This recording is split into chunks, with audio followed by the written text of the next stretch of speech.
In the untamed Wyoming territory, Sarah Mitchell faces the fight of her life. Abandoned by her wealthy Boston in-laws after her husband's death, she struggles to protect her two young children in a broken-down frontier cabin. With winter approaching and supplies running low, Sarah's situation grows desperate.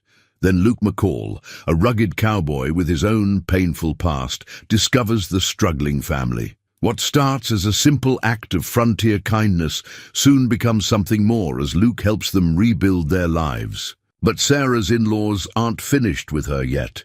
They want the children back in Boston, where they believe they belong. As Luke stands with Sarah against mounting threats, an unexpected love begins to grow. But can their newfound happiness survive when the Mitchells return with their darkest secrets? Before we jump back in, tell us where you're tuning in from.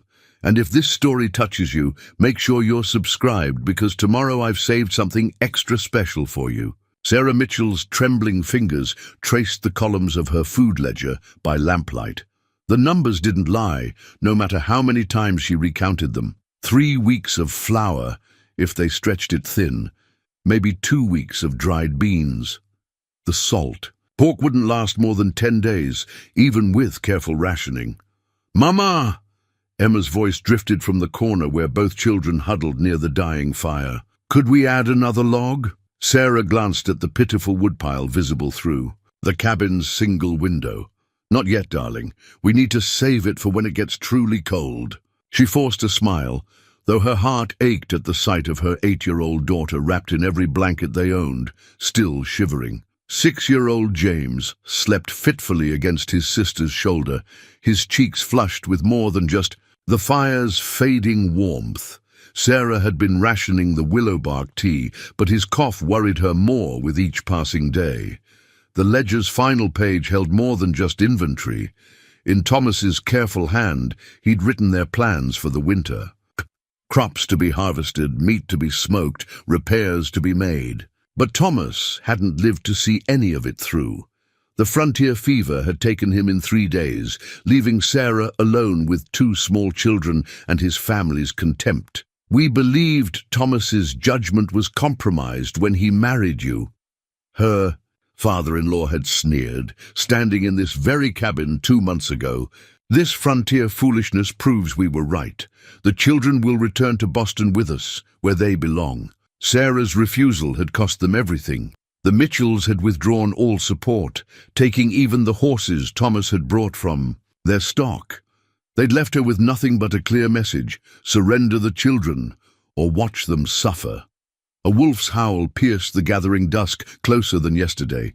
Emma pulled James tighter against her side, and Sarah saw her daughters, lips moving in silent prayer. The gesture was so like Thomas it made her throat tight.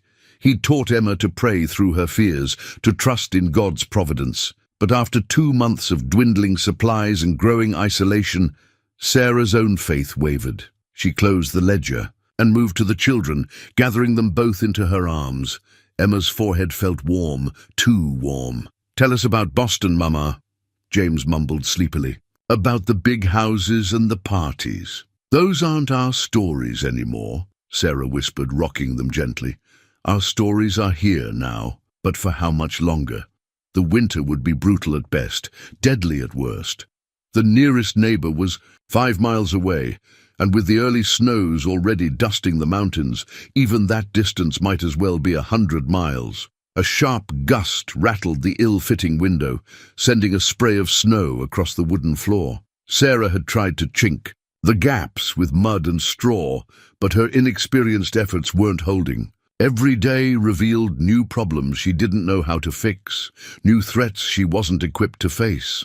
The ledger's stark columns seemed to mock her from the table. According to its merciless arithmetic, they had perhaps a month before real hunger set in. Thomas had planned to hunt, to smoke meat for the winter, but Sarah had never held a rifle before his death. Her one attempt had left her shoulder bruised and their precious ammunition wasted. Emma's cough joined her brother's, a duet that struck terror into Sarah's heart. In Boston, there would be doctors, warm beds, proper medicine, everything her children needed to survive, everything she couldn't provide. Just a little longer, she whispered, unsure if she was promising the children or herself. We just need to hold on a little longer. Another wolf called, answered by a closer howl. Sarah clutched her children tighter, staring into the dying fire. She wouldn't surrender them to the Mitchells, wouldn't let them be raised in that cold world of proper manners and proper contempt. Thomas had wanted more for them, a life of open skies and honest work, of love unburdened by society's rigid expectations. But as the wind moaned through the cabin's many gaps and her children shivered in her arms, Sarah faced the brutal truth. Thomas's dream might cost their children's lives. The ledger sat on the table, its damning calculations illuminated by the last flickers of lamplight. Tomorrow she would check their stores again. Tomorrow she would find some way to make the impossible numbers add up to survival. Tonight she held her children and prayed for a miracle. The stranger materialized from the swirling snow like an answer to prayer, though Sarah had long since stopped believing in such things. His horse's hooves were muffled by the fresh powder, making him seem to glide through the grey morning like a spirit. Sarah grabbed Thomas's old rifle from beside the door, her hands shaking as she positioned herself between the approaching rider and her sleeping children. The weapon's familiar weight offered little comfort. She still didn't know how to use it properly, but the stranger wouldn't know that. He reined his horse to a stop at a respectful distance, raising gloved hands to show they were empty. "Ma'am," he called softly, his voice carrying clearly despite the wind. "Name's Luke McCall. Don't mean any harm." The rifle wavered in Sarah's grip. "What do you want?" "Saw your chimney smoke. In this weather, thought I should check." He nodded toward the thin wisp rising from their cabin. Mighty weak fire for a day like this. Before Sarah could respond, Emma's cough rattled from inside the cabin. Luke's expression shifted, concern replacing careful neutrality. "You got sick ones?" "In there." "We're fine," Sarah said quickly, but another bout of coughing betrayed her lie. Luke swung down from his horse, movements deliberate and slow. "Ma'am, I've got medicine in my saddlebags, and by the look of your roof, you could use some repairs before the next storm hits." He reached into his coat, and Sarah tensed, but he withdrew only a worn leather Bible. "I swear on God's word, I mean no harm to you or yours." A pressed flower peeked from between the Bible's pages, dried and delicate. Something about that detail, the tenderness it suggested in such a weathered man, made Sarah lower the rifle slightly. "You're no doctor," she said, but uncertainty had crept into her voice. "Army medic, before I took to ranching." He kept his distance, letting her maintain control of the situation. "That cough sounds like the start of winter fever. I've treated it before." James appeared in the doorway, rubbing sleep from his eyes. "Mama, who's that?" "Go back inside, James." But her son had already spotted the horse. "Is he a cowboy?" The excitement in James's voice pierced Sarah's heart. He sounded so much like his father in that moment. Luke smiled, and the expression transformed his face, softening the hard lines carved by sun and wind. "Sure am, son. Got a ranch about 10 miles north." He glanced at Sarah. "Lost my wife and daughter to winter fever 5 years ago.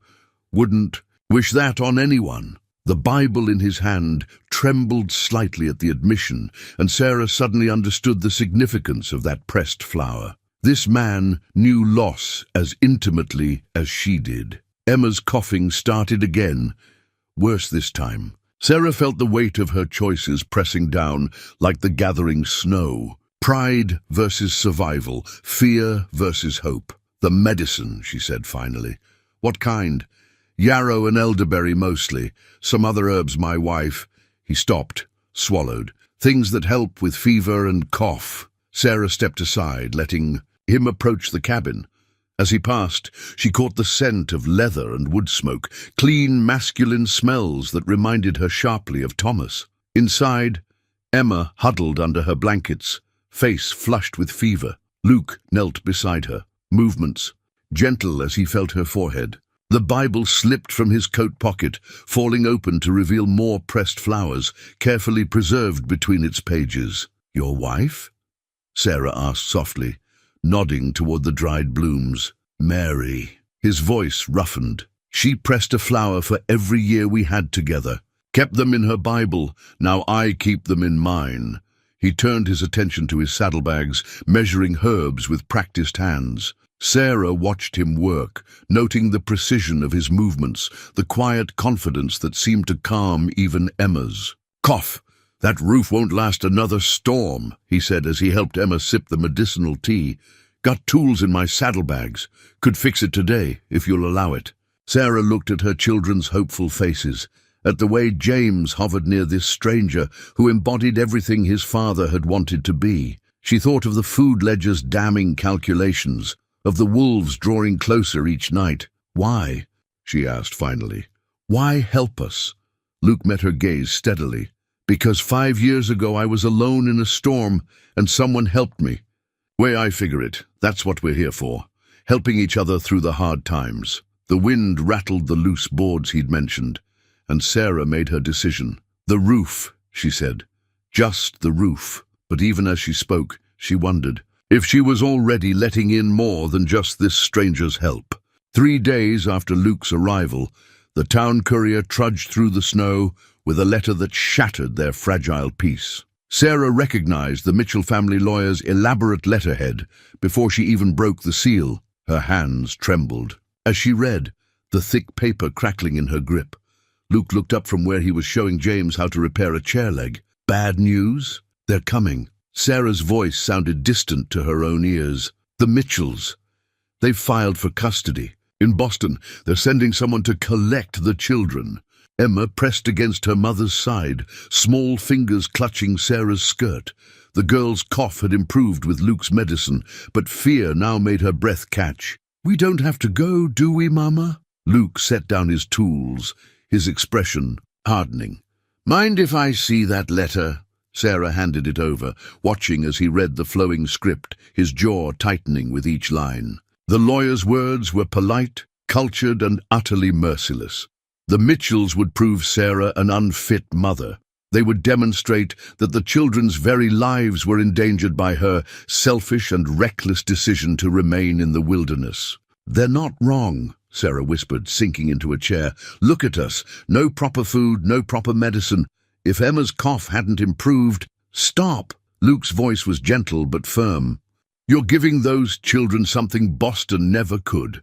A mother's love and the freedom to grow into themselves. He hesitated, then added, I've seen what Boston society does to young souls. My Mary came from that world. Sarah looked up sharply. Your wife was from Boston? Luke nodded, his eyes distant. Daughter of a shipping merchant. Ran away to marry a common soldier. Her family disowned her, but she never regretted it. Said she'd rather have love and honest work than all the silk dresses in Massachusetts. James tugged at Luke's sleeve. Did you love her a lot? More than breathing, son. Luke ruffled the boy's hair. And she gave me 10 perfect years and a beautiful daughter before God called them home. Sarah studied him, seeing past the rough exterior to the deep wells of pain and love beneath. What happened? Winter fever, like I told you. But it was more than that. Her family, he took a deep breath. When they heard she was sick, they offered help. But there were conditions. They wanted her to leave me, bring our Katie back east. She refused, and his hands clenched. They delayed the doctor they'd promised to send. By the time he arrived, it was too late. The letter seemed to burn in Sarah's hands.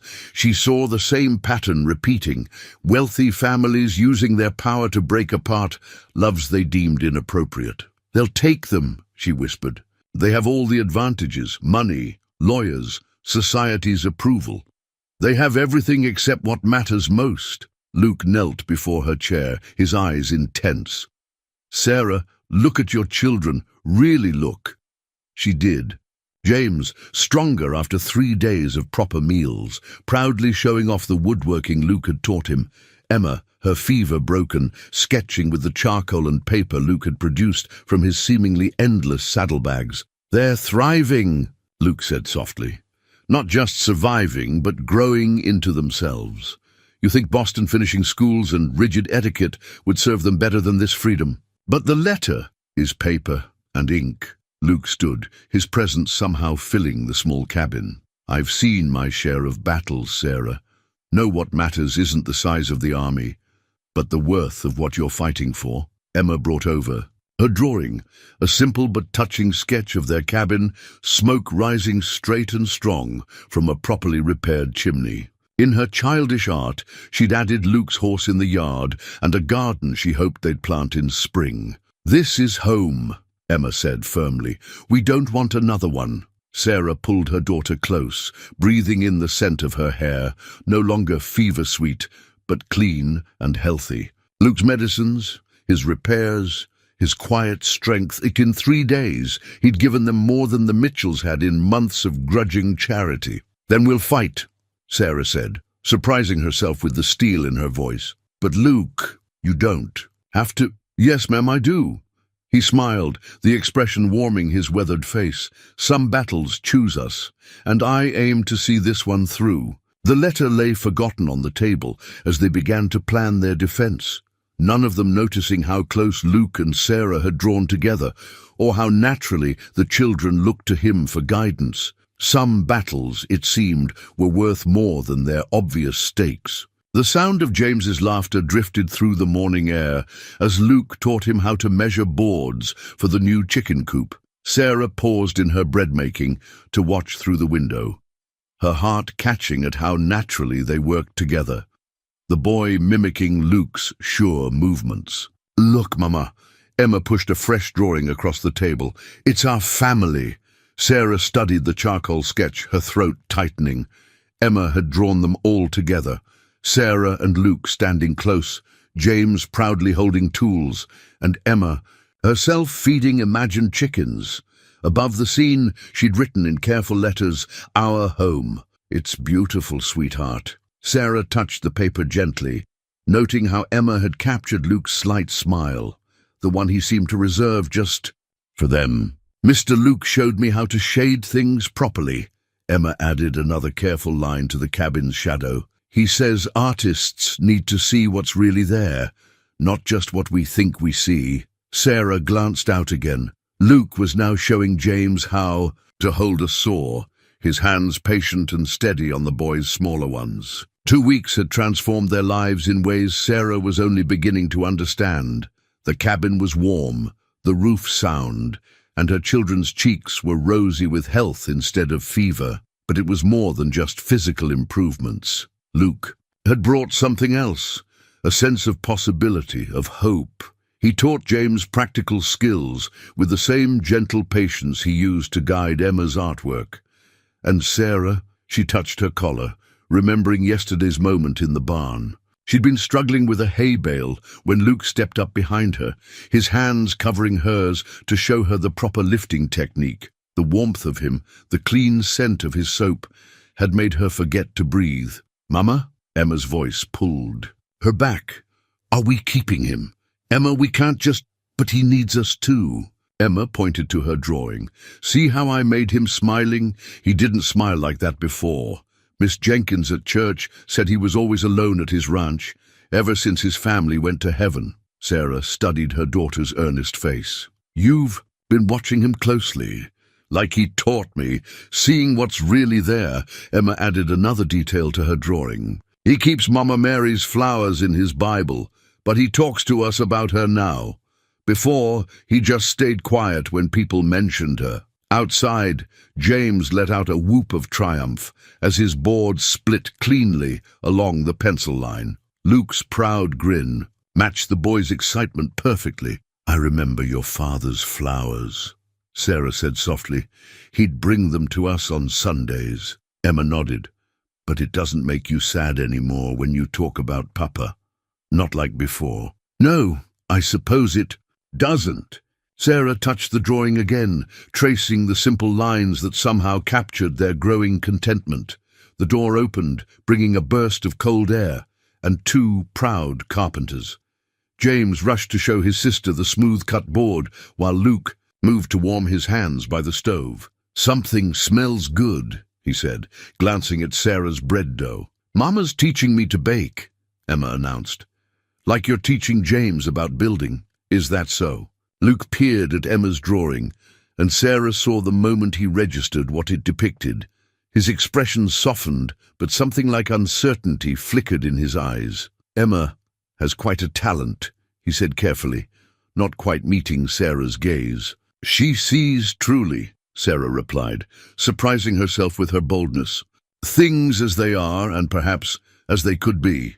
Luke's eyes snapped to hers, hope and caution warring in their depths. James chose that moment to proudly show off his board, breaking the tension. "Well done, son," Luke said automatically, then froze at his own words. But James just beamed brighter, and Emma added another detail to her drawing, a second saw, sized for smaller hands, hanging on the cabin wall. A tool of one's own, a place of belonging. "Mr. Luke," Emma held up her picture. "Could we maybe have chickens before spring? Real ones, not just drawn ones." Luke's laugh held a hint of relief at the safe topic. "We'll need to finish the coop first, and your mama will have to agree." "Our home needs chickens," Emma said firmly, pointing to her drawing as evidence. "Our home." Sarah watched Luke's hand, trembled slightly as he touched the corner of Emma's paper, his finger tracing the simple words the same way he touched the pressed flowers in his Bible, like something precious and fragile and real. "Yes," he said softly, his eyes meeting Sarah's. "I suppose it does." The wolves came during the darkest part of night. Sarah woke to their howls, closer than ever before, and the sound of Luke moving swiftly through the cabin. "Stay inside," he whispered, checking his rifle. "Bar the door behind me. Luke." She caught his arm, words failing as their eyes met in the faint firelight. "I'll be careful." His hand covered hers briefly. "But they're too close. They've been watching us, growing bolder. Like the Mitchells," Sarah thought but didn't say. Another kind of predator, circling their home, testing for weakness. The children stirred as Luke slipped out. Sarah barred the door and added wood to the fire, trying to make her movements calm and sure, despite her racing heart. "Mama?" Emma's voice quavered. "Are the wolves coming?" "Mr. Luke won't let them," James said with complete conviction. The faith in his voice made Sarah's chest ache. The howls grew closer, then a shot cracked through the night. Sarah clutched her children, as more shots followed, punctuated by snarls and a man's shout. The minutes stretched like hours, until finally, mercifully, came a knock at the door. "Sarah, it's done." She rushed to unbar the door. Luke stood there, snow-dusted and breathing hard, a massive wolf carcass at his feet. Blood stained the snow. Some his, where claws had caught his arm. "You're hurt." "Just a scratch. But they won't trouble us again." He dragged the wolf inside, where the firelight revealed its true size. "Pack leader. The others will move on now." Sarah cleaned his wound while the children examined the wolf with fascinated horror. Its pelt was thick, grey, streaked with silver, beautiful despite its savage end. "Can we keep it?" James asked. "Like a trophy?" "Might as well," Luke said. "Pelts are valuable, and we could use the reminder." "Reminder of what?" Emma touched the fur cautiously. "That we can protect what's ours." Luke's eyes met Sarah's over the bandage she was winding. "No matter what comes hunting." The next morning brought Henry Jenkins, their closest neighbor, riding hard through the snow. "Mitchell man in town," he reported grimly, asking questions, making threats barely dressed up as legal talk. Sarah's hands clenched in her skirts. "What kind of threats?" "Says if you don't comply peacefully, they'll send the law. Says they've got proof you're unfit." Henry's eyes moved to Luke. "Been telling folks there's an inappropriate situation here." Luke's jaw tightened, but his voice stayed calm. "Neighbors believing it?" "Some. Others remember how you helped when my Annie was sick last winter. Reckon a man who'd ride through a blizzard to save a neighbor's wife ain't the kind they're painting you as." "The children need protection," Sarah said firmly. "Luke provides that. And more besides, if folks' eyes don't deceive them." Henry's weathered face softened. "Annie wants you to know, you've got friends here. We ain't forgetting how Thomas helped us establish our claim." After Henry left, Luke took out his rifle again. "Time you learned to shoot properly." Sarah, startled. "What Can't always count on someone else being here. Need to know you can protect yourself and the young ones." He led her behind the cabin where he'd set up targets, old cans on a fallen log, the wolf pelt dried nearby, a stark reminder of last night's dangers. "Hand goes here." Luke positioned her carefully. "Sight down the barrel. Breathe out slow. As you squeeze the trigger." His body curved around hers, adjusting her stance. Sarah tried to focus on his instructions rather than the warm strength of him, the way his voice rumbled near her ear. The shot went wide. "Again," he said patiently. "You've got steel in you, Sarah. Same steel that kept you and yours alive all these months. Just need to learn to use it." By sunset, she'd hit more targets than she'd missed. Her shoulder ached, but pride warmed her chest. "The Mitchells are used to people backing down," Luke said as they walked back, "to money and influence winning the day. But they've never met a mama wolf protecting her cubs." Sarah looked at the grey pelt, thinking of teeth and claws and the fierce courage of desperate love. "No," she said softly, "they haven't." Inside, Emma had dinner waiting, simple stew but made with care. She'd drawn another picture, the wolf, fearsome but somehow noble, with their cabin safe behind it. "For the wall," she said, "so we remember." Sarah hung it next to the drying pelt, these twin testimonies to what they'd become. A family with teeth, ready to defend their own. The nightmare came, without warning. Sarah woke to Luke's shout from the barn loft where he'd been sleeping. Without thinking, she grabbed her shawl and hurried through the moonlit snow. She found him tangled in blankets, fighting invisible enemies. "No, get them out. The hospital's burning." "Luke." She touched his shoulder gently. "Luke, wake up." He jerked awake, eyes wild until recognition dawned. "Sarah, forgive me. Did I wake the children?" "They're still asleep." She sat beside him, noting the papers scattered from his thrashing. One caught her eye, official letterhead, military seals. Luke followed her gaze and seemed to deflate. "Suppose you ought to know. Been meaning to tell you anyway." He picked up the discharge papers, hands steadying as he held them in the lantern light. "Served as a field medic. Saw things. Did things. You don't have to." "Yes, I do." His voice was rough, because sometimes it comes back, like tonight. "And because if I'm staying, if you want me to stay, you should know what kind of man you're trusting." Sarah read the papers, understanding growing with each line. Decorated for valor under fire. Multiple commendations for lives saved beyond the call of duty. And between the formal language, hints of horror. Burning field hospitals, endless casualties, impossible choices. "Last battle was the worst," Luke said quietly. "Hospital tent caught fire during an attack. Had to choose who to save first. Some were too badly hurt to move quickly." "You can't save everyone," Sarah whispered. "Tried anyway, got burned pretty bad." He pulled up his sleeve, showing scars she'd glimpsed before but never asked about. Medical discharge. Couldn't hold instruments steady enough after that. Some days still can't. Sarah noticed his hands trembling now and covered them with her own. "Is that why you became a rancher?" "Partly. Needed space, silence. Then Mary..." A smile touched his lips, despite the pain in his eyes. "She was a volunteer at the recovery hospital. Said my scars meant I was the kind of man who'd run into fire for others. Said that's exactly what she wanted in a husband." She was right. Sarah's thumb traced his scarred palm. "These hands built our chicken coop, fixed our roof, saved Emma's life." "Sarah," his voice caught, "when I found you all here, it was like God giving me a second chance, to save someone, to be more than my nightmares." Emma's cough drifted from the cabin, and Luke tensed. Sarah squeezed his hands. "Just a normal cough now. Thanks to you, not just me. You're stronger than you know, keeping them alive all those months alone." He shook his head. "Mary would have liked you. Said I'd need someone strong after she was gone. Made me promise to find love again. If I could." The word hung between them. Delicate as frost. Sarah thought of Thomas's similar words, his last plea for her to find happiness again.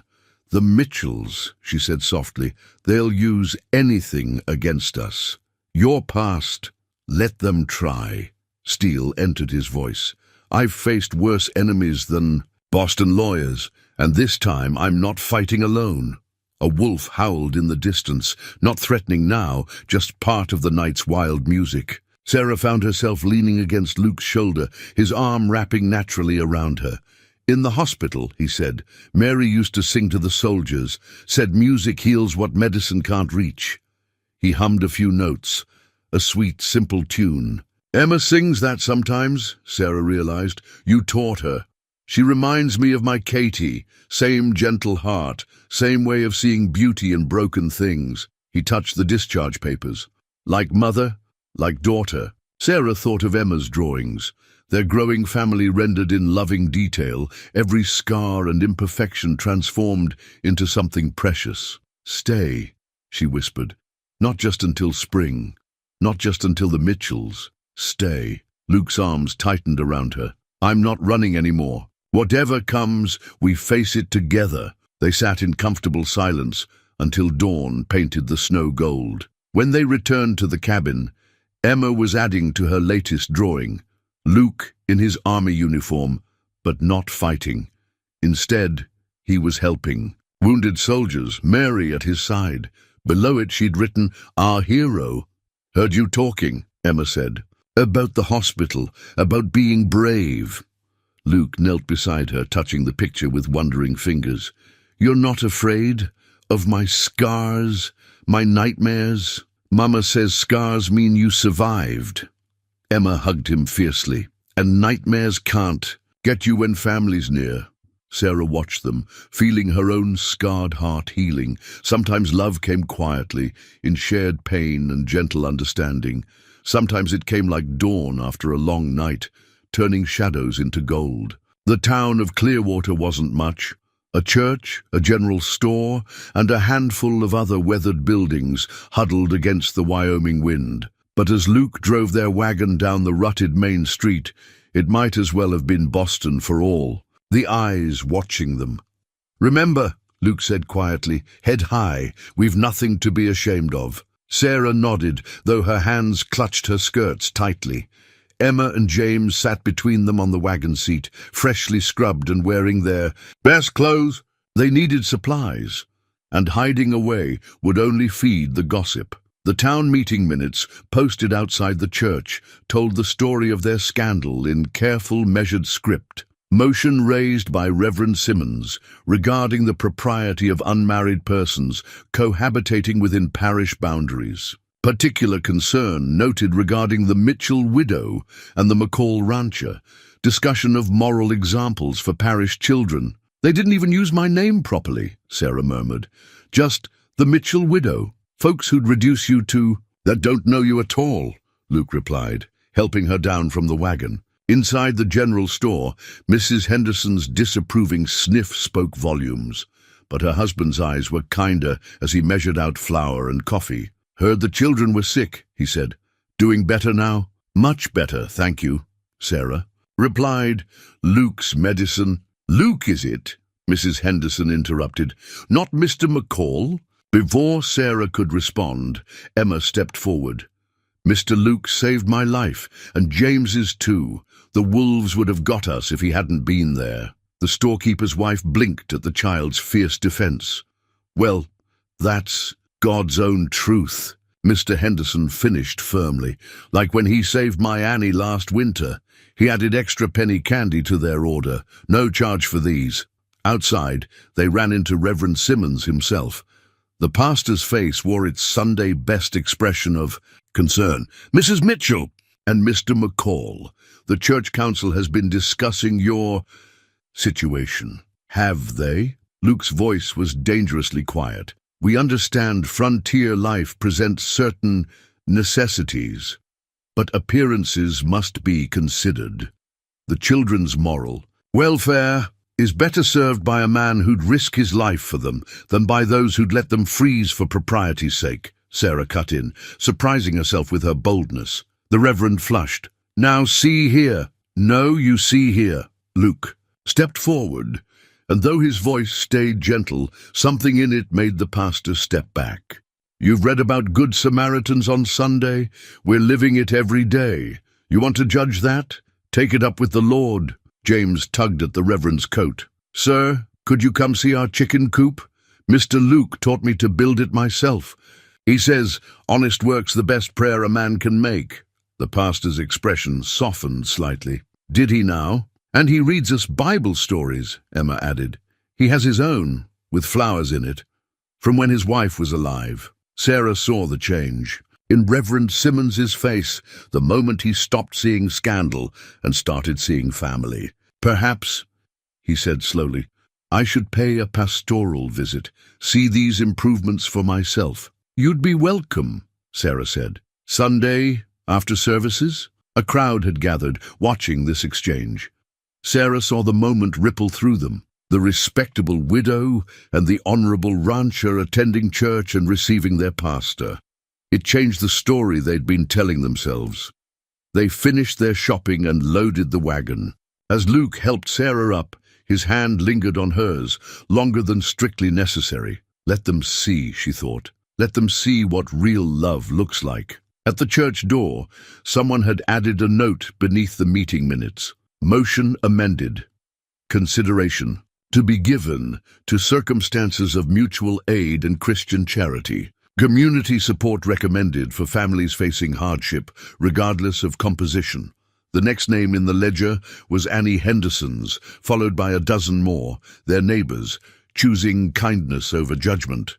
"It's a start," Luke said as they drove home. "More than that," Sarah replied. "It's hope." The children had fallen asleep against them, tired from their big day in town. They looked, Sarah realized, exactly like Emma's drawings. A family, whole and real and unashamed. "They'll talk about us at the next meeting," she said. "Let them. We'll give them something worth talking about.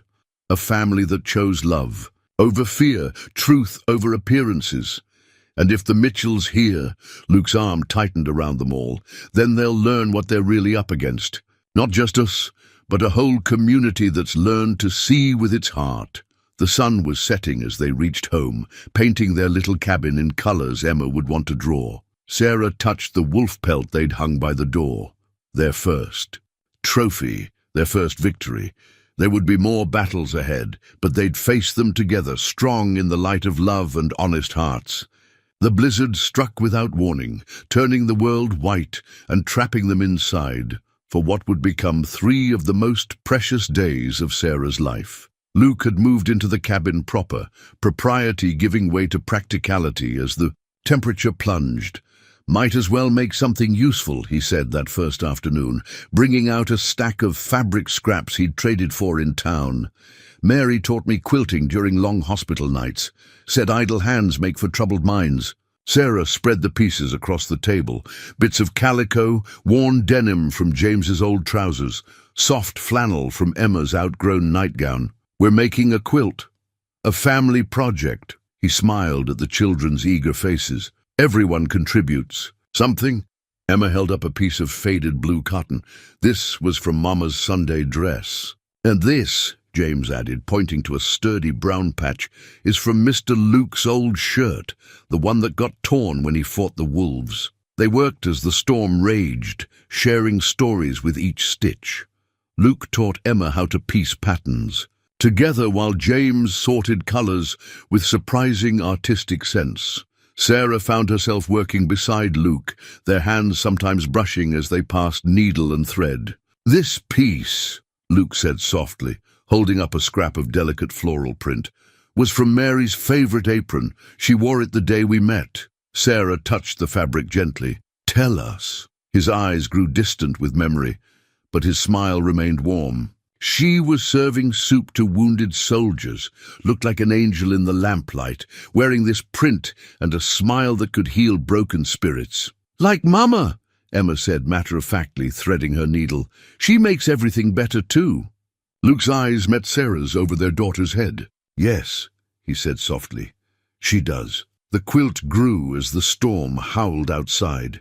Each piece held a memory, each stitch bound them closer. Sarah added a patch from Thomas's old shirt, and the children listened solemnly to stories of their fathers. Dreams for them. He would have liked this, Sarah said, smoothing the fabric. All of us together, making something beautiful from pieces of the past. Look, James pointed to the window.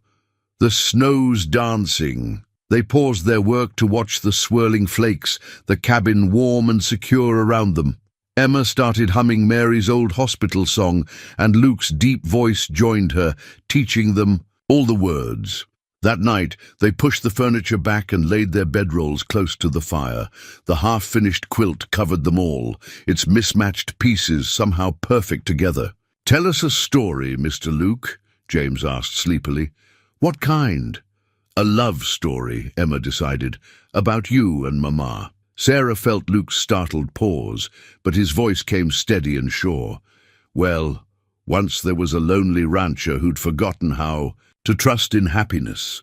Then one day he found a brave mama and her two amazing children, and they taught him that love's bigger than loss.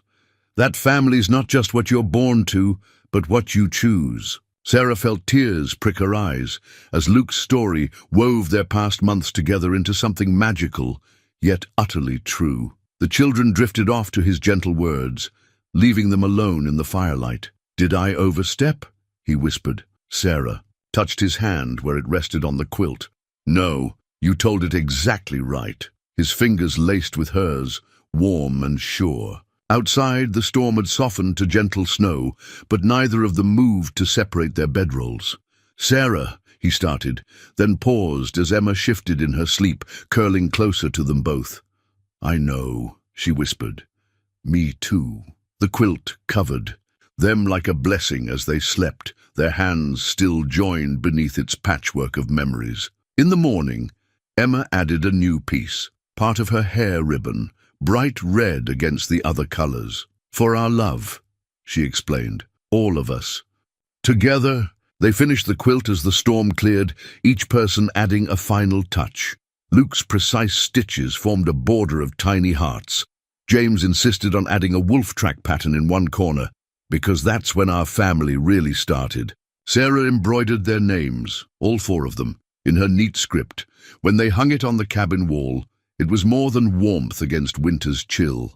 It was their story, love and loss, courage and hope, four separate lives woven into something, stronger and more beautiful than any could have been alone.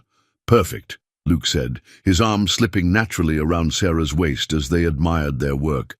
"No," Emma corrected, taking their free hands. "Not perfect, real, like us." Cornelius Blackwood III arrived on a Wednesday, his fine Boston suit absurdly pristine against the muddy spring thaw.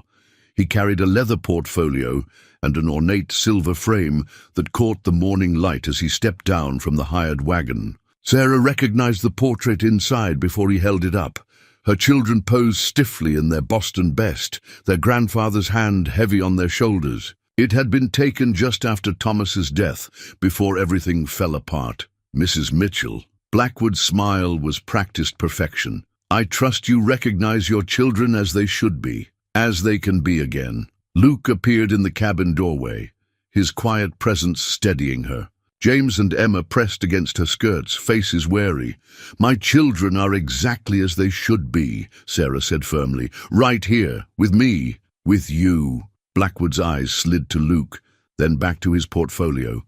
"And Mr. McCall, yes, we've heard about that arrangement, most concerning to the family." "State your business, Mr. Blackwood." Luke's voice was courteous but held steel. The lawyer removed several documents with flourishing precision.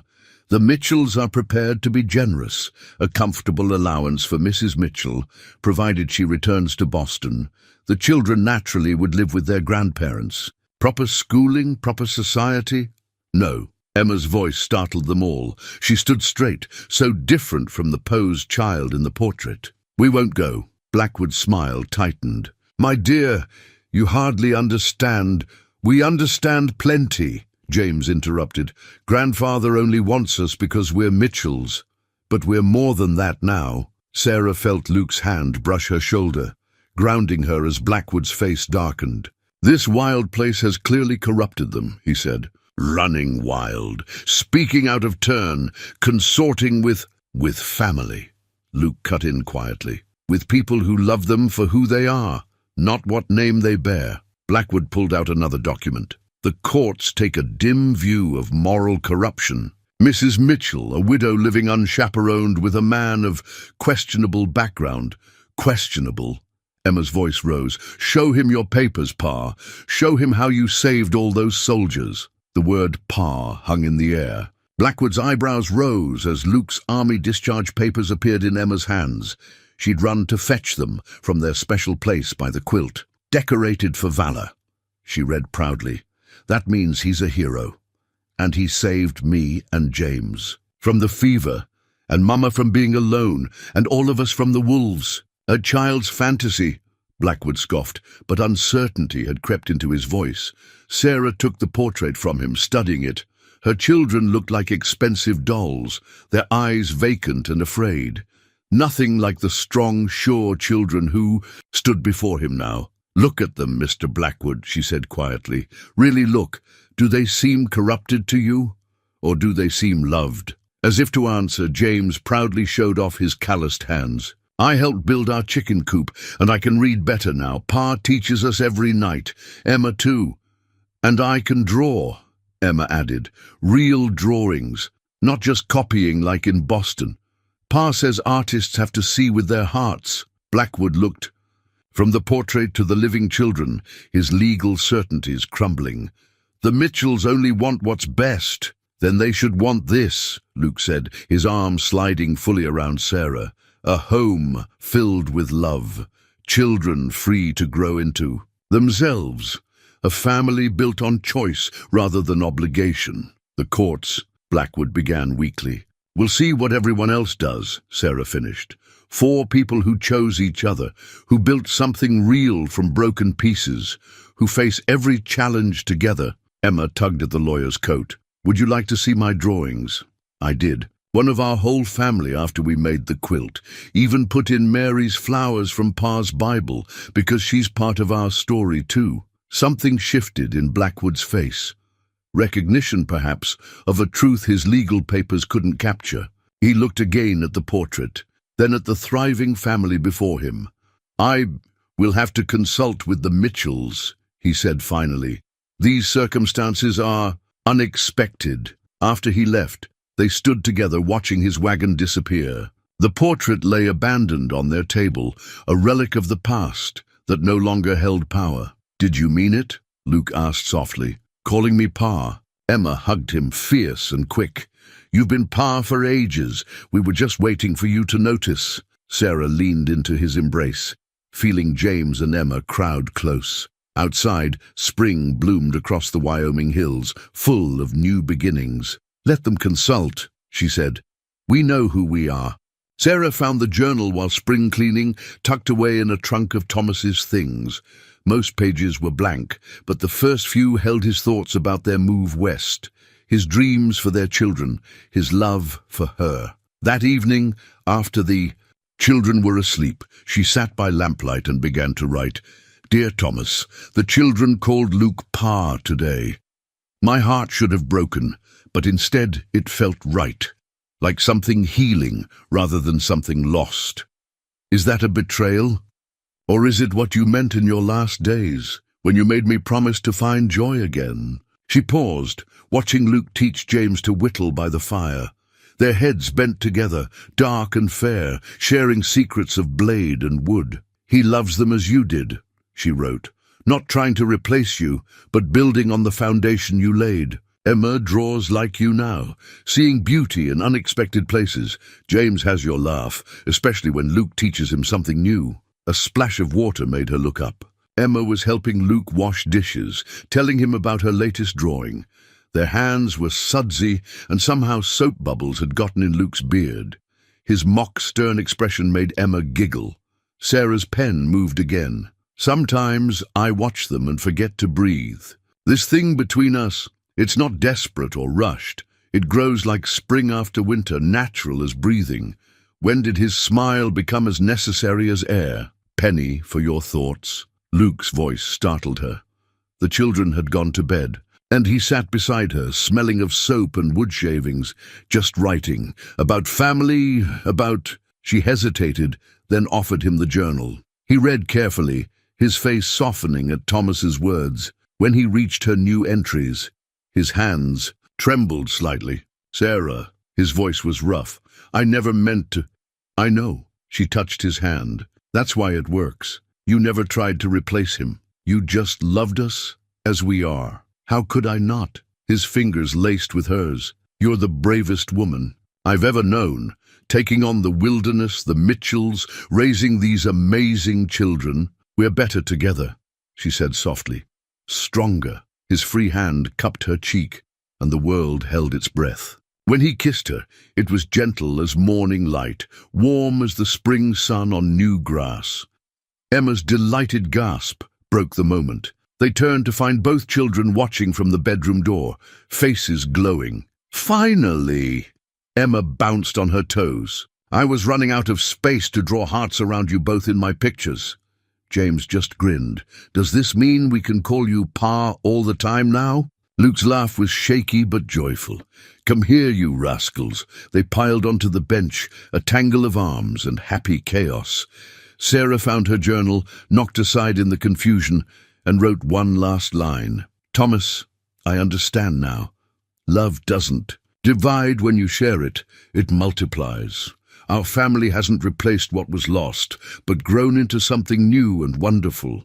The children have two fathers to guide them now, one in memory, one in life.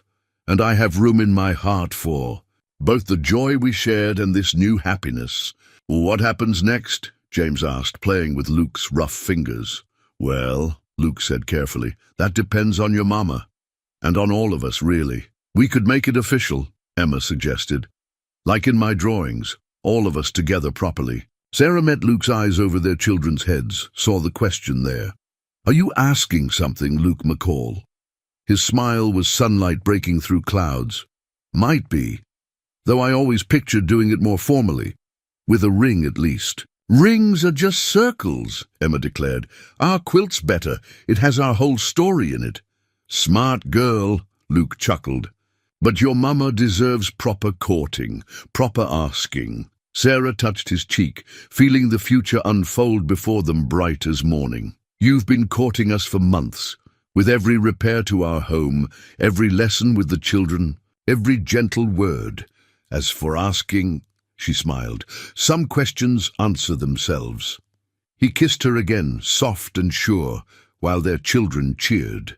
Later, Sarah added a final note to her journal. "Love's not a replacement for what's lost, but a light that shows the way forward." Luke understands that. He carries Mary's memory as gently as he holds our hearts. Together, we're learning that joy can grow from sorrow, and family is something you choose every day. The children see it clearest. Love's not divided when shared, but multiplied beyond measure. The spring earth was rich and dark beneath Sarah's fingers as she and Luke prepared the garden beds. He'd brought seeds from his ranch, vegetables, herbs and flowers that Mary had once grown. Now they would bloom again in this new soil, this new life they were building. "See how the seed feels warm," Luke showed James, pouring corn kernels into the boy's small palm. "That means it's ready to grow. Everything that's meant to be carries its own time inside it." Emma carefully planted the flower seeds Mary had saved, marigolds and zinnias that would border their vegetable patch with color. "Will they be the same as the ones in your Bible, Pa?" "Maybe even better," Luke said, "because you're planting them with love." Sarah watched them work together, remembering Thomas's dreams of their own farm. Now those dreams were taking root, in ways she'd never imagined, growing into something equally beautiful but uniquely their own. "We should expand the chicken coop," Luke said, marking rows for beans. "Make room for more layers before winter, and maybe add a proper barn. Give James a calf to raise." "A calf?" James's eyes lit up. "My own. Need to learn responsibility if you're going to help run this place someday." Luke ruffled his hair. "Your mama and I have been talking, thinking of combining our properties, my ranch and this homestead. Make one big family farm." Sarah's heart swelled at how naturally he included them all in his future. The ring he'd given her last week caught the spring sunlight, simple and perfect as his love. "Can we plant an apple tree?" Emma asked. "Like the ones in Boston, but ours." "Apple trees take years to fruit," Sarah cautioned. "That's all right," Emma said firmly. "We'll be here, we can wait." Luke's eyes met Sarah's over their daughter's head, sharing the joy of that simple certainty. They would be here, watching saplings grow into trees, seeds into harvests, children into adults. "Your father would be proud," Luke said softly, as the children ran to fetch more water. "Seeing his dreams take root like this, he is proud." Sarah touched the locket that held Thomas's picture. "I feel it every time I see them thriving, every time you help them grow." A meadowlark called from the new fence posts, another of Luke's improvements. The garden was just the beginning. Already he'd drawn plans for expanding the cabin, adding rooms for their growing family. The thought made Sarah blush, remembering how they'd whispered about brothers or sisters for Emma and James during their quiet evening moments. "I've been thinking," Luke said, carefully transplanting the tomato seedlings he'd started indoors. "Maybe we should have a proper wedding here, not in town, but right here on our land. Let everyone see what we're building." "The Mitchells won't approve," Sarah said, but she was smiling. "Good thing we're not asking their permission." Luke's eyes crinkled. "Besides, Emma's already designing your dress. Says it needs flowers like the ones we're planting. New blooms for new beginnings." James returned with the water bucket, proudly carrying it himself. "Pa showed me how to calculate how many ears of corn we'll get," he announced. "If we do the math right, we'll have plenty for winter." Sarah remembered the desperate calculations in her food ledger just months ago. Now her son spoke confidently of abundance, of futures measured in harvests rather than losses. Emma had begun humming Mary's old hospital song as she planted, adding her own words about growing things and family love. The tune drifted across their expanding garden like a blessing. "We should save some seeds," she declared, "from the prettiest. Flowers, put them in Pa's Bible with Mary's, so next year's garden has both kinds of memories in it." Luke's hands stilled in the earth. Sarah saw the shine in his eyes as he nodded. "Wise girl, that's exactly what we'll do." They worked until sunset, all four of them dirty and tired and happy. The planted rows stretched neat and full of promise, ready for spring rain and summer sun. Like their family, Sarah thought. Given the right conditions, love would grow wild and strong. That night, she added the day's seed packets to their memory box, alongside Luke's discharge papers and Thomas's letters. Emma had decorated each packet with drawings, their whole family planting together, the future blooming before them. "Next year's garden will be even bigger," James said sleepily, as Luke tucked him in.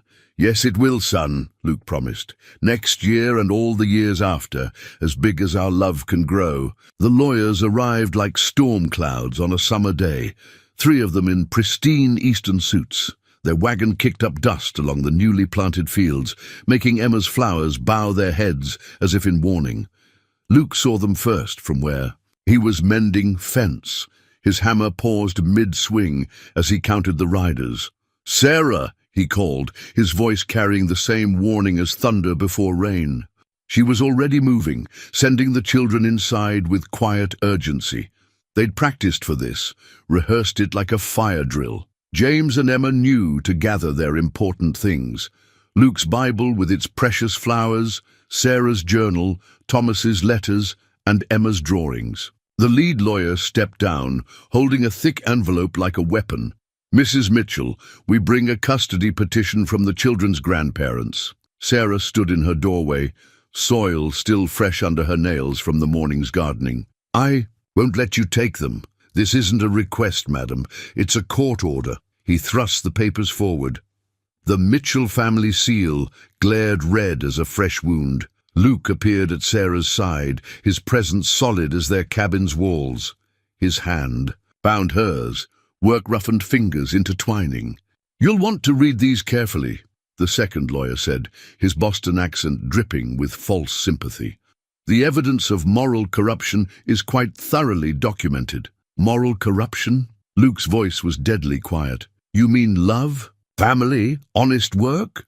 We mean, the third lawyer stepped forward, an unmarried man living with a widow, children being raised without proper education or society, religious and moral instruction being neglected in favor of frontier barbarism. The words hung in the air like smoke. Then a small voice rang out, "That's a lie!" Emma stood in the doorway, clutching Luke's Bible. She opened it, pressed flowers cascading like bits of remembered sunshine. Pa reads to us every night, stories about love and courage and doing what's right. And he teaches us proper things, too. James can do sums better than I ever could in Boston. She's right. James appeared beside his sister, proudly holding up the ledger where he tracked their crop plantings. I can calculate yields and profits. Pa says that's more useful than dancing lessons. The lawyers exchanged glances, clearly unprepared for articulate, confident children. The first one rallied. Nevertheless, the court ruled without hearing our side, Sarah interrupted, taking the custody papers. Without seeing our home, our family, our life here. A life of hardship and deprivation. The second lawyer sneered. Look at you, dirt on your hands, mending your own clothes, living by our own work. Luke cut in, teaching these children values you can't learn in a Boston parlor. Dignity, resilience, real love. Love? The third lawyer laughed. Is that what you call this arrangement? It's what we call family. Sarah's voice rang with quiet strength.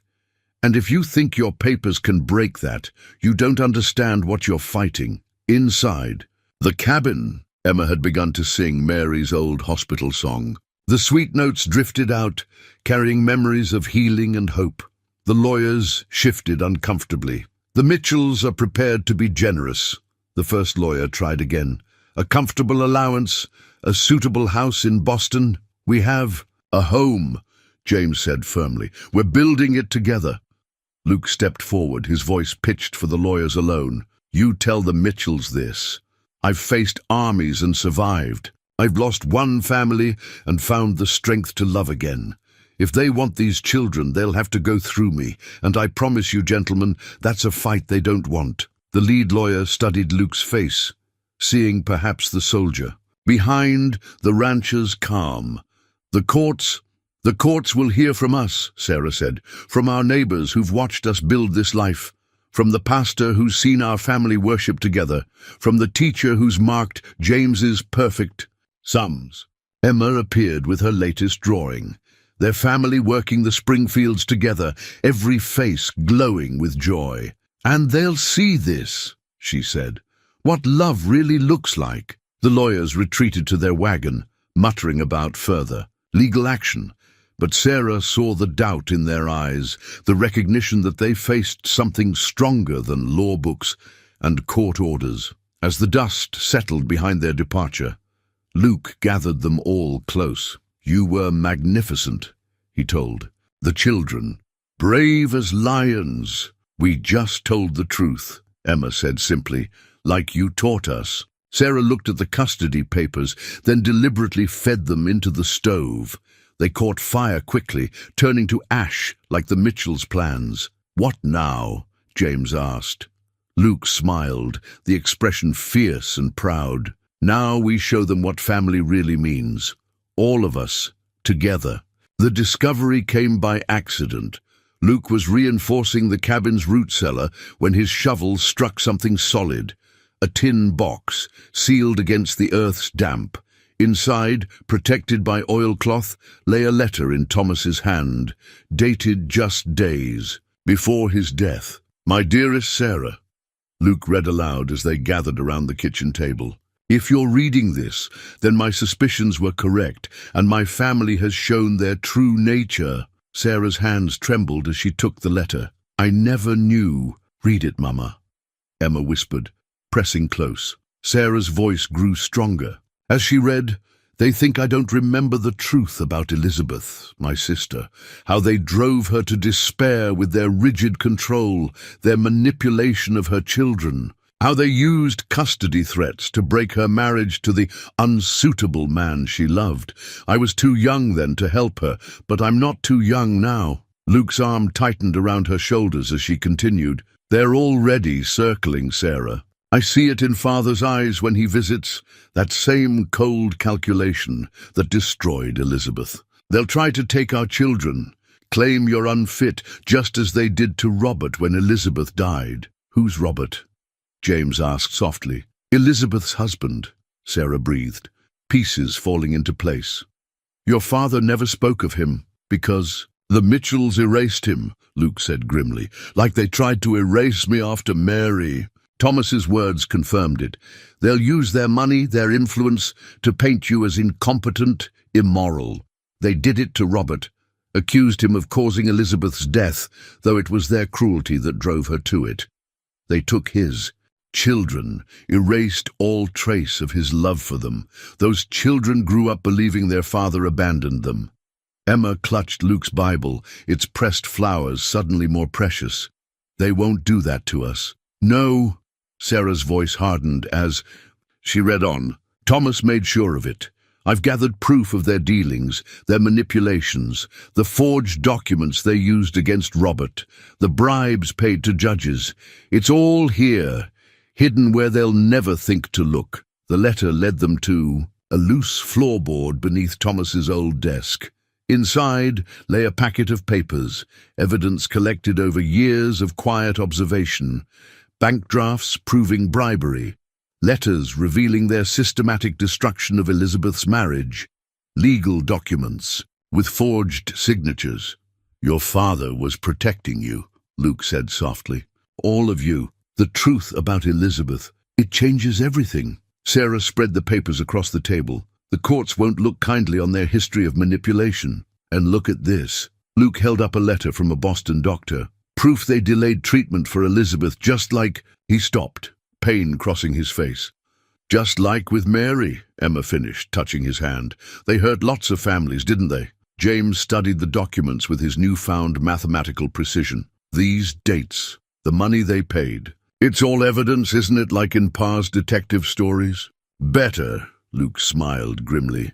It's truth, and truth's the one thing the Mitchells can't buy their way around. Sarah gathered the papers carefully. We'll need help. Legal help. Already thought of that. Luke pulled out a letter of his own. Remember my army buddy I wrote to? He's a judge now in the territorial court. Says he'd be happy to hear our case and look into the Mitchells' pattern of behavior. Emma had begun to draw, her quick strokes capturing the scene.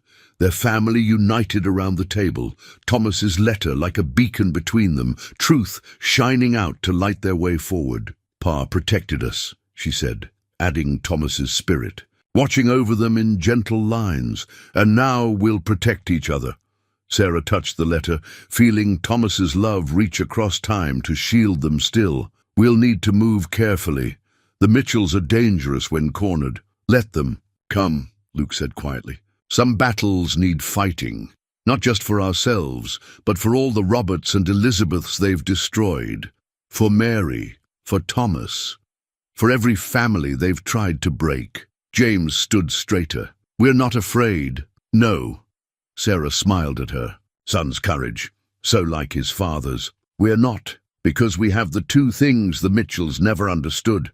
Truth and love. She looked at her family. Luke's strength, Emma's insight, James's determination, and now Thomas's final gift, giving them the weapons they needed to fight back. Tomorrow, she said, we start planning our defense, but tonight, we remember, Emma finished, adding the last touches to her drawing, and we thank Papa Thomas for watching over us still. Luke lit a lamp, its glow turning the papers to gold. Outside, spring wind carried the scent of their growing crops. There, blooming flowers, life persisting, truth emerging, love winning against all odds. Luke chose sunset for his formal proposal, though they'd already decided everything in quiet moments between chores and children's laughter. He led Sarah to their garden, where the first sprouts were pushing through dark soil toward light. Seemed right to do this here, he said, taking her hands, where we're growing our future. Emma and James watched from behind the newly flowering apple saplings, trying and failing to be subtle. Their excited whispers carried on the evening breeze. Sarah Mitchell. Luke knelt in the soft earth, still wearing his work clothes. Honest, and real as their love. You and these children gave me back my heart when I thought it was buried forever. Will you make our family official? Marry me under God's sky, right here on the land we're building together? Yes. Sarah's voice was sure and strong. 1,000 times yes. Their kiss was interrupted by the children's cheering as they abandoned their hiding place to tackle them both with hugs. Emma already had her sketchbook out, capturing the moment in swift, happy strokes. We should do it soon, Luke said, as they walked back to the cabin. Before the Mitchells' next move, Judge Harrison says marriage will strengthen our position considerably. Tomorrow, Emma declared. We can't wait, Sarah laughed. We need a few days at least to notify the pastor, prepare properly. A week then, James negotiated. The apple trees will still be blooming. Luke's army friend, Judge Harrison, arrived 3 days later to help with preparations. He studied Thomas's evidence with a lawyer's sharp eye and a friend's understanding. This changes everything, he said, spreading the papers across their table. Pattern of behavior, documentary evidence of past manipulation. The territorial court will take a very dim view of their methods. Will marriage help? Sarah asked. Watching Luke teach the children their roles for the ceremony significantly shows stability, permanent commitment, and Luke's military record, his standing in the community. The Mitchells won't find him as easy to discredit as they did Robert. The marriage license arrived next day, carried by Annie Henderson herself. Whole town's talking, she said cheerfully. Most folks are on your side. Even Reverend Simmons says it's a proper Christian example, how you've built this family. Sarah touched the official document, her heart full. More than a legal paper, it was validation of their love, their choices, their future. The morning of their wedding dawned clear and bright. Emma had decorated the garden arch with Mary's favorite. Flowers, grown from Luke's saved seeds. James proudly wore Thomas's repaired pocket watch, keeping perfect time for the ceremony. Something old, something new, Emma recited, helping Sarah with her hair. The old is Papa Thomas's letters and Mary's flowers. The new is our family growing stronger. Guests arrived steadily, neighbors who'd watched their family grow, friends who'd stood by them through gossip and hardship. Judge Harrison came in his official capacity, the marriage license ready, along with adoption papers for the children. Cover all the legal grounds, he said with a wink. Make sure those Boston lawyers can't find any cracks to slip through. Luke waited beneath the flower-draped arch, looking at Sarah like she was sunrise after endless night. The children stood with them as they spoke their vows, their voices adding "we do" to every promise made. What God and love have joined, Reverend Simmons proclaimed, let no man's law put asunder. The adoption papers were signed next, Judge Harrison officiating with proper gravity, though his eyes twinkled at the children's excitement. It's all official now, Emma said, throwing flower petals with enthusiastic abundance. We're really, truly family forever. We always were, sweet girl. Luke scooped her up. Papers just help other folks see it too. The celebration lasted into evening, neighbors contributing food and music. Sarah watched her children dance with their new father, saw how naturally they moved together, how completely love had healed them all. Thomas would be pleased, Annie Henderson said softly, seeing his family so well loved. Yes. Sarah touched her old locket, then her new ring. He helped make this possible. His courage, his foresight, and his love, Luke added, coming to claim a dance, living on in these children, in our family's heart. They swayed together under apple blossoms and spring stars, their joined hands holding all the strength of the law, all the power of truth, all the unstoppable force of love chosen, fought for, and made stronger by every challenge faced together. The territorial courthouse in Cheyenne stood solid as Wyoming's mountains, its wooden benches packed with spectators. The Mitchell lawyers had brought a full team from Boston, their polished appearances a stark contrast to the frontier dignity of Luke and Sarah's supporters. But it was the Mitchell patriarch himself, Theodore Mitchell Sr., who commanded attention. He sat like an emperor in exile, his white hair and patrician features carved from the same marble as his Boston mansion. "Quite a circus they've created," he commented loudly to his lawyers, "all to hide the simple fact that my grandchildren are being kept in squalor by an incompetent mother and her companion." Luke's hand tightened on Sarah's, but his voice stayed gentle as he turned to the children. "Remember what we talked about?" Emma nodded solemnly. "Truth speaks for itself. We just have to let it be heard." Judge Harrison took the bench, his familiar face reassuringly stern. The Mitchell lawyers rose first, presenting their case with practiced eloquence. "These children," their lead counsel declared, "deserve the advantages only Boston society can provide. Their grandfather can offer education, culture, connections." "And what of love?" Judge Harrison interrupted. "Can he offer that?" The lawyer faltered slightly.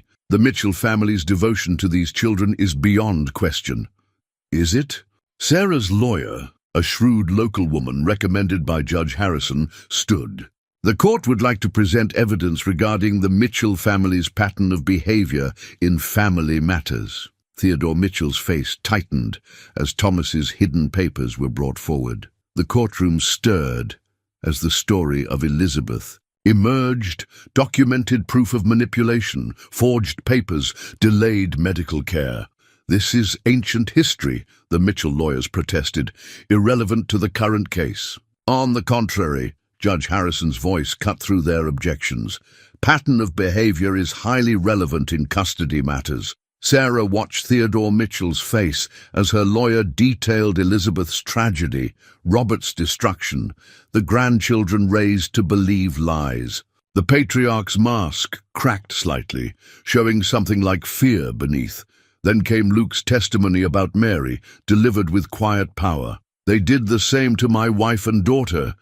Delayed help, demanded conformity as the price of survival." "Lies," Theodore Mitchell burst out, "from a man who abandoned his military duty." "Decorated for valor," Judge Harrison corrected sharply, "as the court record clearly shows." The Mitchell lawyers rallied, presenting evidence of the homestead's primitive conditions. Sarah's lawyer countered with testimony from neighbors, the pastor, the school teacher. One by one, the community rose to support them. "I've seen those. Children thrive," Reverend Simmons testified, "growing in knowledge, faith, and character under the guidance of two devoted parents. James's mathematics surpasses students 3 years his senior," the teacher added. "And Emma's artistic gifts are extraordinary. They're receiving an education of mind, heart, and spirit." Finally, the children themselves were called to speak.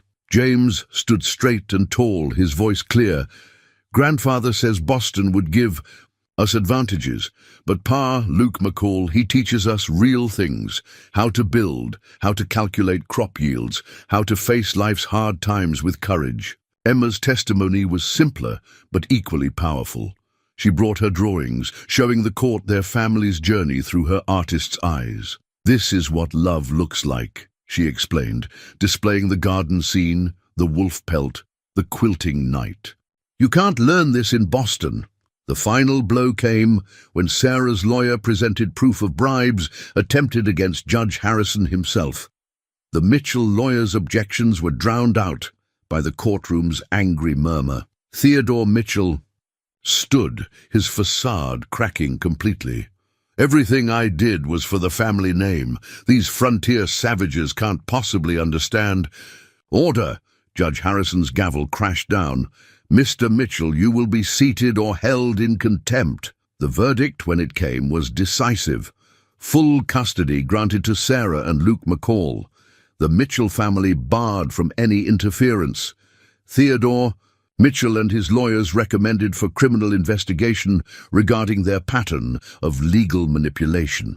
"Truth speaks for itself," Emma whispered as the verdict was read, echoing Luke's words. Outside the courthouse, spring sunshine blessed their victory.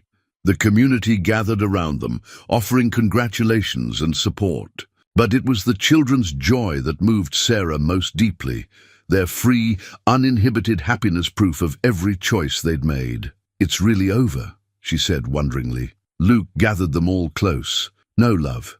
It's really beginning.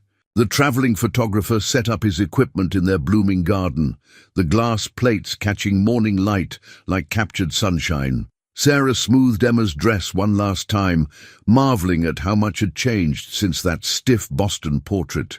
"No need to be formal," Luke said, arranging them beneath the flowering apple trees. "This is about who we really are." Emma had insisted they include symbols of their journey. The wolf pelt draped over the porch rail, Luke's Bible with its pressed flowers on Sarah's lap, Thomas's pocket watch gleaming in James's hand. Even the quilt they'd made together hung. Behind them, a patchwork testimony of love. "Now," the photographer ducked beneath his black cloth, "show me the family you've become." It wasn't hard. They settled naturally together, Luke's arms strong around Sarah's shoulders, the children leaning into them with easy affection. Love had written itself into their postures, their smiles, the way they fit together like pieces of a cherished whole. "I want copies for everyone," Annie Henderson called from where the neighbors had gathered to witness.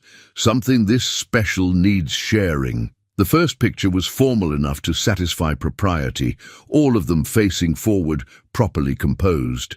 But the second caught them in natural joy. Emma showing Luke her latest drawing, James explaining his crop calculations to Sarah, their faces bright with shared purpose and delight. "That's the one," Luke said when the photographer showed them.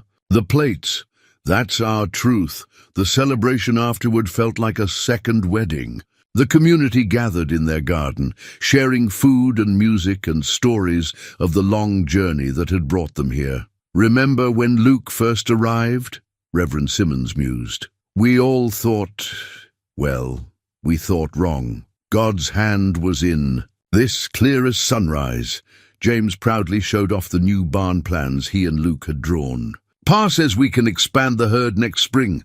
I'll have my own cattle to manage. And I'm painting a proper sign," Emma added, "for the ranch entrance. McCall Family Farm, with flowers all around it." Sarah watched her children move confidently among their neighbors, remembering how isolated they'd been just months ago. Now Emma was teaching other children to draw, while James's head for figures had earned him an apprenticeship of sorts with the general store's bookkeeper. "Quite a change from that scared widow I found last winter," Luke said softly, coming up behind her. Sarah leaned into his strength. "We saved each other, I think, all of us." The photographer's assistant was setting up the finished portraits for viewing. The difference between these images and the old Boston portrait struck everyone who saw them. Where the Mitchell photograph had shown rigid poses and empty eyes, these captured something alive and growing, a family built on choice and courage and love's patient healing. "Put that one in the parlor," Emma decided, pointing to the natural scene, where everyone can see what real family looks like. Luke gathered them close, his voice rough with emotion. "Real family. You know, Mary used to say that love's the only true inheritance, more valuable than all the Mitchell money and influence." She was right. Sarah touched the pressed flowers in the Bible. "Look at these children. They're richer in love and character than any Boston fortune could make them." James had been doing calculations again. "Pa, if we reinvest the profits from this year's crops, by next spring we can—" Luke laughed. "Already planning our expansion, son?" "Well, Emma needs a proper art room," James said practically. "And if we get that milk cow you promised—" Their neighbors drifted home. As evening painted the sky in colors, Emma immediately began sketching. The portraits were carefully wrapped to dry, but they didn't need glass plates to show them their truth. It was there in the garden they'd planted. Together, the home they'd rebuilt, the love they'd grown from sorrow's ashes. "Tomorrow," Luke said as they watched the sunset, "we start our next chapter. All of us together," Emma added sleepily. Sarah looked at her family, really looked, seeing them as the photographer's lens had. Strong, united, blooming like their garden in spring sunshine. The portrait would capture this moment, but their love would keep growing, keep healing, keep building something beautiful from life's broken pieces. "Together," she echoed, holding them close as stars began to shine. "Always together." 1 year later, Sarah stood in the doorway of their expanded home, watching Luke and James string fence across newly purchased acres. The deed in her hands made it official. The McCall family ranch now stretched from creek to mountain, the largest working farm in the territory. Emma sat at her drawing table by the new bay window, adding color to her latest commission. Word of her talent had spread, and now she created portraits for families across 3 territories. Her latest piece showed their ranch in full summer glory, the blooming gardens, the thriving herds, and most importantly, the family at its heart. "Look, Mama," she held up the painting. "I added the new baby's cradle on the porch." Sarah touched her growing belly, smiling. Their miracle, conceived in love and celebrated by the whole community.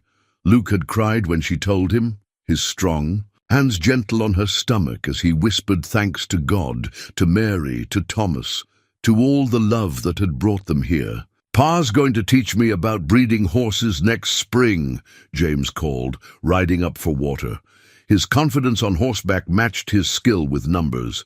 The general store now relied on his calculations for their quarterly inventory. "One thing at a time," Luke laughed, following his son.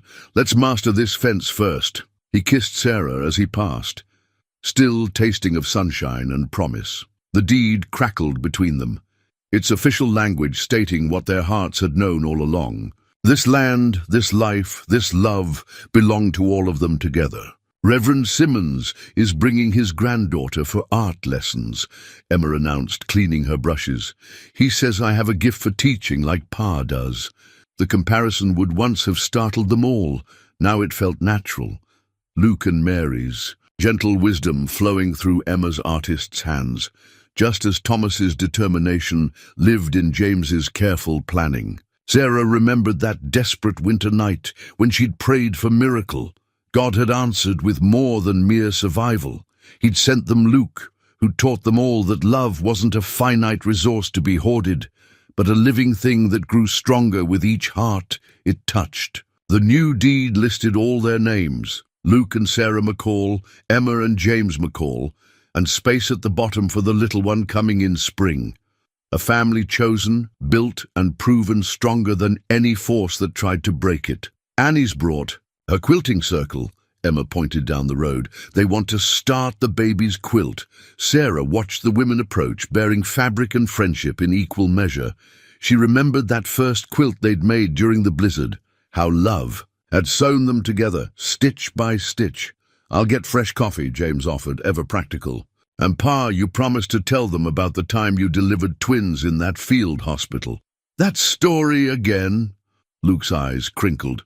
"Well, it does prove that nothing's impossible with enough faith and help." Like their family, Sarah thought. Impossible by Boston standards, yet here they stood, thriving, loving, growing. The new deed wasn't just a legal document. It was proof that dreams could take root in rocky soil, that love could bloom in winter's depths, that family was something you built with choice and courage and unwavering heart. Emma had captured it all in her painting. The strong new fences, the flourishing crops, the family working and laughing together. Even Thomas and Mary were there, subtle figures in the sunset light, forever part of their story. "You know what today is?" Luke asked softly as the women settled with their quilting. Sarah nodded. 1 year since the court victory. 1 year of peace, of growth, of watching their children blossom in freedom's fertile soil. "I'd choose it all." "Again," she said, "every moment that brought us here, even the hard ones, especially those. They taught us what we could survive together." James rode out to help the Henderson boys with their cattle. Emma spread her art supplies to teach the girls. Luke and Sarah stood in their doorway, watching love multiply across the land they'd bought with courage and defended with truth. The deed sat on their table beside Luke's Bible, with its pressed flowers, Thomas's letters, and Emma's drawings. Different kinds of proof, legal, spiritual, historical, artistic, all telling the same story. That love was the strongest deed of all, and family the most precious property anyone could own. "Our next chapter's already starting," Luke whispered, touching her belly gently. Sarah leaned into his strength, feeling their miracle move beneath his hand. "And we'll write it together," she said. "All of us, always together."